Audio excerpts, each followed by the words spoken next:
आज की इस कक्षा में एक छोटा सा टॉपिक था, तो मैंने सोचा इस टॉपिक के साथ में एक और टॉपिक कर लिया जाए ताकि दो टॉपिक एक साथ में कवर हो जाए और थोड़ी सी क्लास थोड़ी सी लेंथी बनकर और सार्थक कक्षा बने।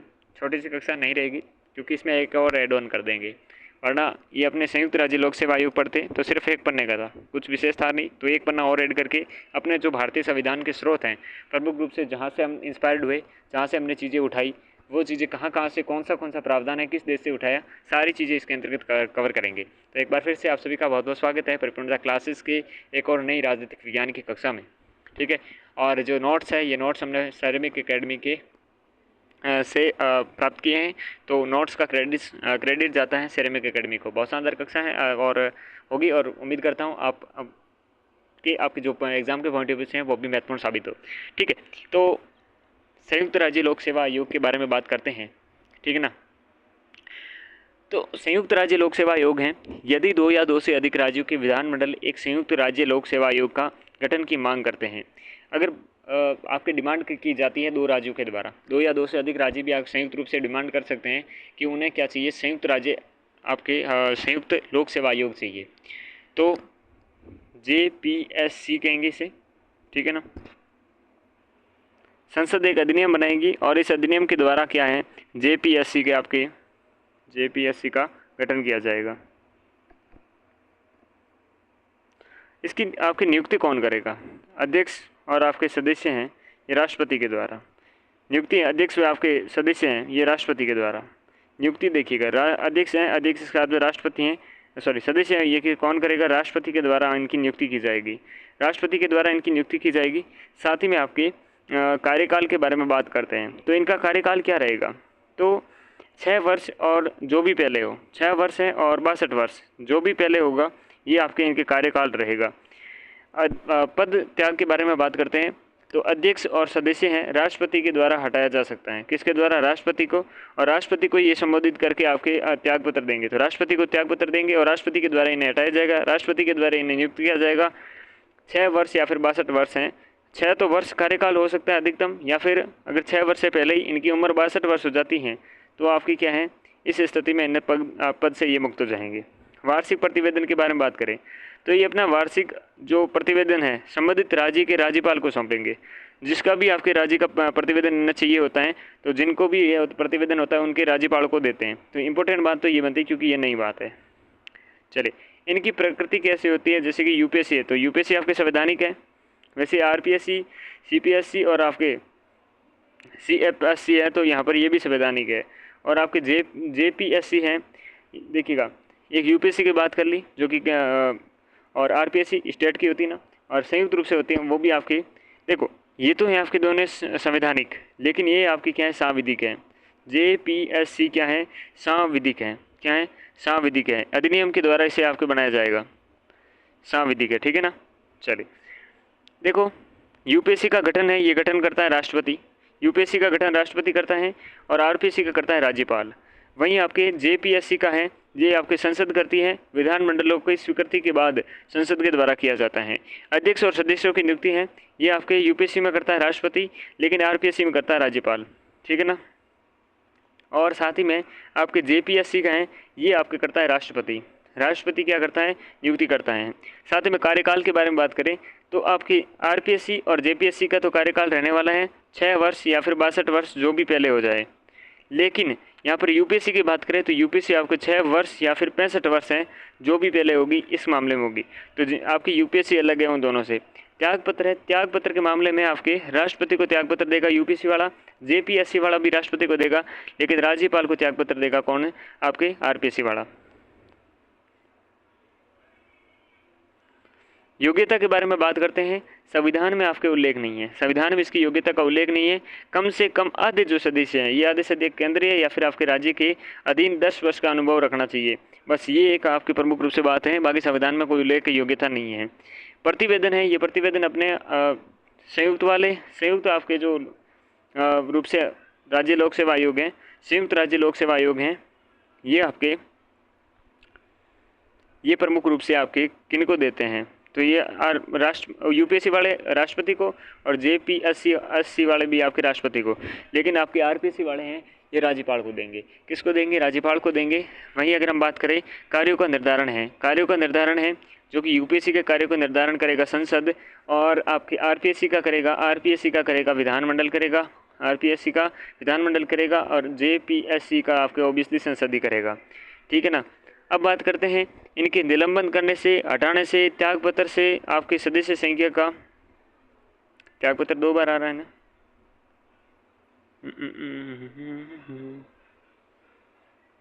ठीक है ना।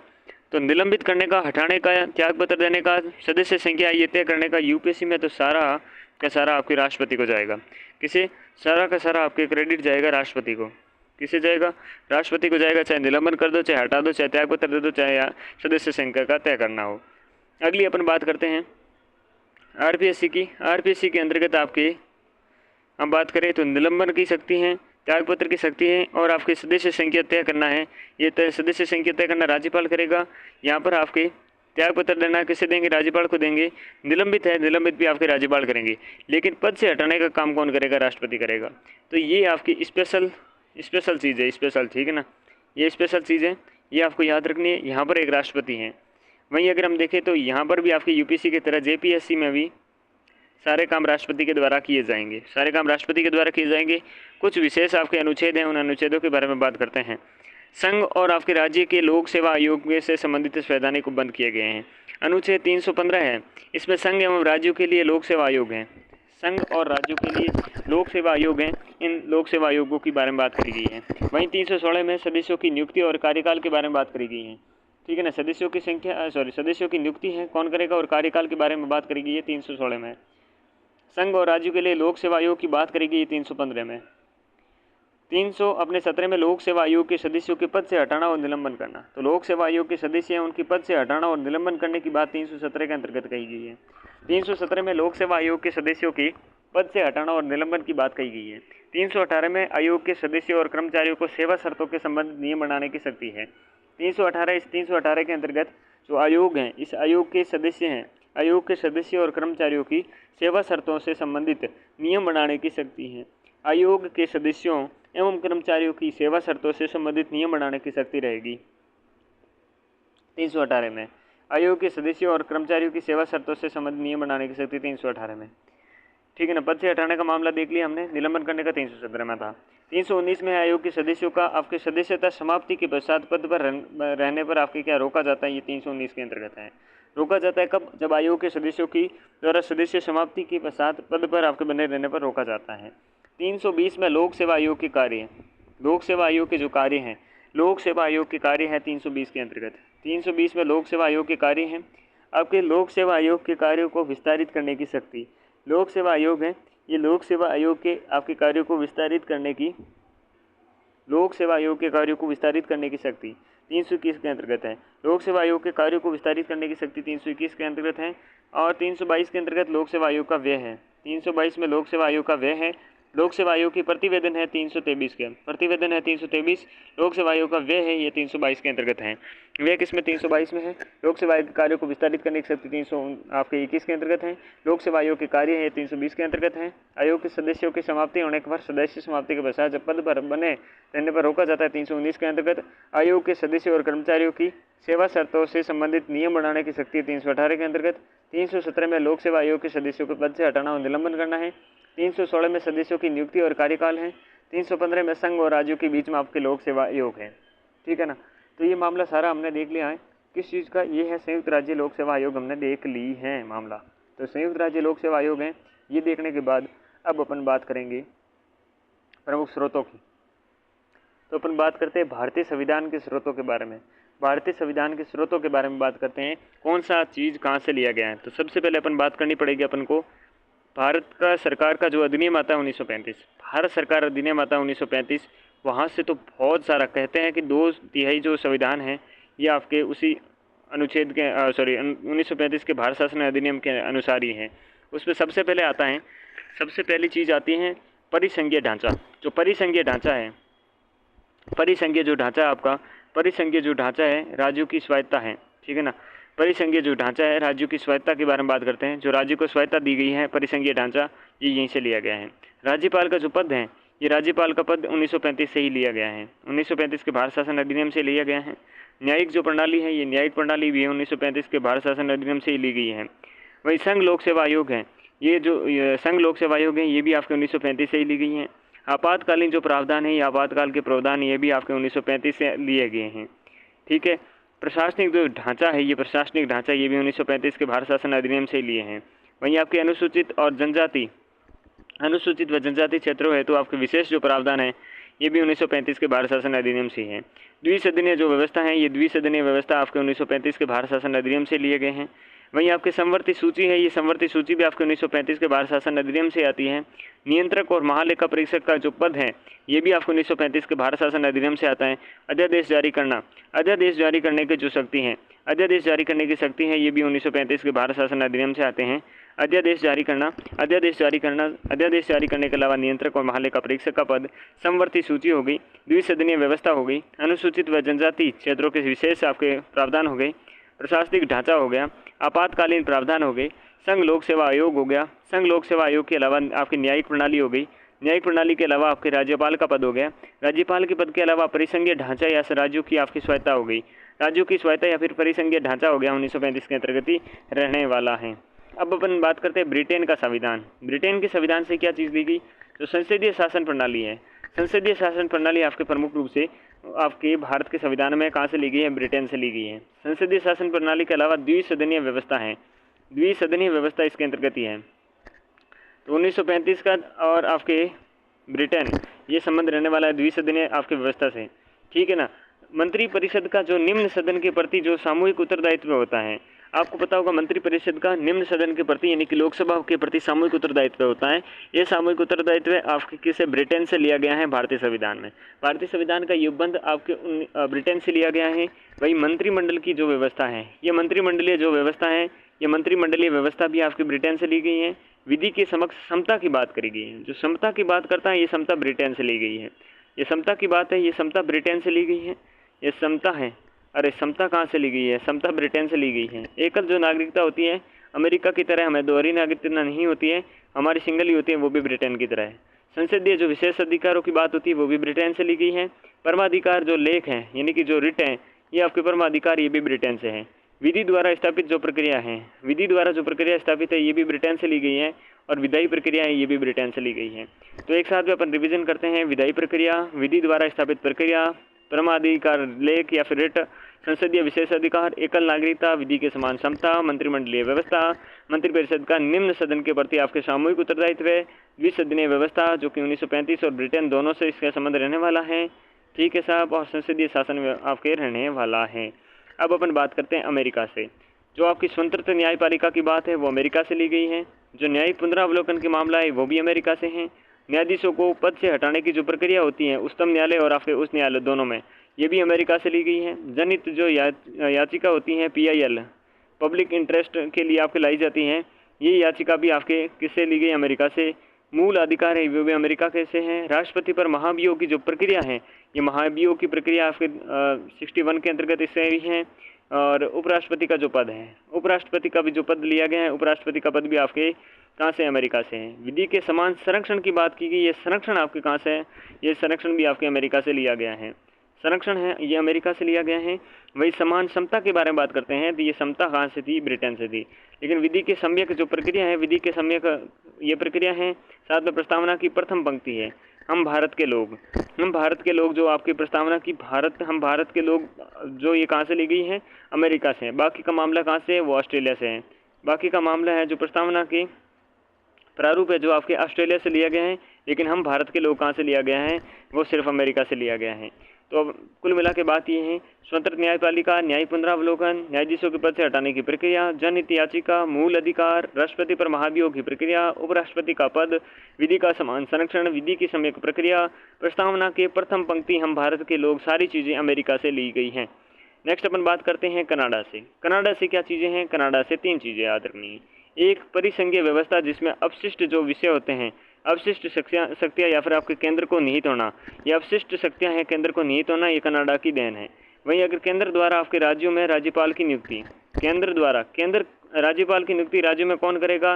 केंद्र के द्वारा की जाएगी। यह नियुक्ति का मामला ये भी आपके कहाँ से की गई है, तो केंद्र को शक्ति दे रहा है ये दोनों चीज़ों में। उच्चतम न्यायालय के परामर्श, आपके परामर्शी अधिकार, राष्ट्रपति आपके उच्चतम न्यायालय से परामर्श ले सकता है। ये तीनों की तीनों चीज़ें कहाँ से ली गई हैं, तीनों की तीनों चीज़ें आपके कनाडा से ली गई हैं। कनाडा कहता है कि अपशिष्ट विषयों का आपके सत्या देनी चाहिए केंद्र को, क्या कनाडा। केंद्र द्वारा राज्य में राज्यपालों की नियुक्ति होनी चाहिए, क्या कनाडा, क्या केंद्र में। और आपके उच्चतम न्यायालय की परामर्शी जो अधिकारिता है ये भी यहीं से ली गई, यानी राष्ट्रपति आपको पता है उच्चतम न्यायालय के से परामर्श ले सकता है, ये भी क्या कनाडा से है। फिर बात करते हैं आयरलैंड से। जो आपके नीति निर्देशक तत्व हैं ये आयरलैंड के देन हैं। साथ में राष्ट्रपति की निर्वाचन की जो पद्धति है, राष्ट्रपति की निर्वाचन की जो पद्धति है ये आयरलैंड से ली गई है। साथ ही में आपके राज्यपाल में, राज्यसभा में सदस्यों का जो मनोनयन होता है, ये जो मनोनयन होता है 12 सदस्यों का, ये आपके प्रमुख रूप से किसकी देन है, ये भी आयरलैंड की देन है। तो राज्य की नीति निर्देशक तत्व है, राष्ट्रपति की निर्वाचन पद्धति और राज्यसभा में सदस्यों का मनोनयन आयरलैंड के संविधान से लिया गया है। दक्षिण अफ्रीका के बारे में बात करें तो संविधान संशोधन की जो प्रक्रिया है, अनुच्छेद 368 के अंतर्गत ये चीज़ें आपकी कहाँ से ली गई, दक्षिणी अफ्रीका से ली गई हैं। राज्यसभा के सदस्यों का निर्वाचन है, राज्यसभा के सदस्यों का जो निर्वाचन किया जाता है, निर्वाचन से संबंधित मामला ये कहाँ से है, दक्षिणी अफ्रीका से। आयरलैंड से क्या था, राज्यसभा में आपके जो सदस्यों का मनोनयन होता है ये आपके कनाडा से था। वहीं अगर ऑस्ट्रेलिया से देखें, जो समवर्ती सूची है, ये समवर्ती सूची आपके ऑस्ट्रेलिया के संविधान से ली गई है। वहीं आपके समवर्ती सूची का संबंध किससे था, 1935 से भी था। और अपन बात करते हैं संसद के दोनों सदनों की संयुक्त बैठकें हैं। आपको पता है संयुक्त बैठकें होती हैं जिसकी अध्यक्षता आपके लोकसभा का अध्यक्ष करता है, ये भी आपके ऑस्ट्रेलिया से प्रावधान लिया गया है। वहीं प्रस्तावना का प्रारूप हमने देखा, लेकिन हम भारत के लोग जो वाली लाइन है वो लाइन अमेरिका से ली गई थी। अंतर्राज्यीय जो व्यापार है, वाणिज्य और आपके समागम की स्वतंत्रता है, अंतर्राज्यीय जो व्यापार और वाणिज्य एवं समागम की जो स्वतंत्रता है, ये सारी चीज़ें भी ऑस्ट्रेलिया से ली गई हैं। वहीं आपकी अंतर्राष्ट्रीय संधियों को लागू करने के लिए, अंतर्राष्ट्रीय जो संधियाँ हैं, अंतर्राष्ट्रीय संधियों को लागू करने के लिए आपके संघ आपके राज्य सूची के विषय पर कानून बना सकता है। अंतर्राष्ट्रीय आपके जो संधियाँ हैं, इस अंतर्राष्ट्रीय संधियों को आपके प्रमुख रूप से अंतर्राष्ट्रीय संधियों को लागू करने के लिए संघ राज्य सूची के विषय पर आपके कानून बना सकता है। फ्रांस का आपके संविधान, फ्रांस का संविधान से क्या क्या चीज़ें दी गई हैं। फ्रांस के संविधान में ऑस्ट्रेलिया से समझ में आया, अंतर्राष्ट्रीय संधियों को लागू करने के लिए संघ राज्य सूची के आपके विषयों पर कानून बना सकता है। वहीं अंतर्राष्ट्रीय व्यापार और वाणिज्य समागम की स्वतंत्रता देता है। बाकी चीज़ें हमने देखी, संयुक्त बैठक देखी, समवर्ती सूची देखी, प्रस्तावना का प्रारूप देखा। आपको गणतंत्र शब्द देने को मिलता है, यानी कि जो मुख्य पद होता है, जैसे हमारा राष्ट्रपति का पद है तो ये वंशवादी ना होकर आपके चुनाव पर आधारित होगा, ठीक है। तो आपके गणतंत्र है। प्रस्तावना में आपके स्वतंत्रता, समानता और बंधुत्व के आदर्श हैं। तो प्रस्तावना में स्वतंत्रता, समानता और बंधुत्व के जो आदर्श हैं ये आपके फ्रांस से लिए गए हैं। नेक्स्ट अपन बात करते हैं सोवियत संघ का संविधान से क्या लिए गए हैं। जो मूल कर्तव्य हैं ये यहीं से लिए गए हैं, सोवियत संघ के संविधान से। प्रस्तावना में न्याय है, 3 प्रकार के न्यायों के बारे में बात करी गई है, सामाजिक हैं, आर्थिक हैं और आपके राजनीतिक न्याय की बात ये आपके सोवियत संघ से लिए गए हैं। वहीं आपके जो आयोजना भी आपके संयुक्त संघ का संविधान से लिया गया है। जापान से क्या लिया, जापान से भी हमने ली विधि के द्वारा स्थापित प्रक्रिया, विधि के द्वारा आपकी जो स्थापित प्रक्रिया है ये जापान से लिया। विधि के द्वारा स्थापित प्रक्रिया जापान से ली गई।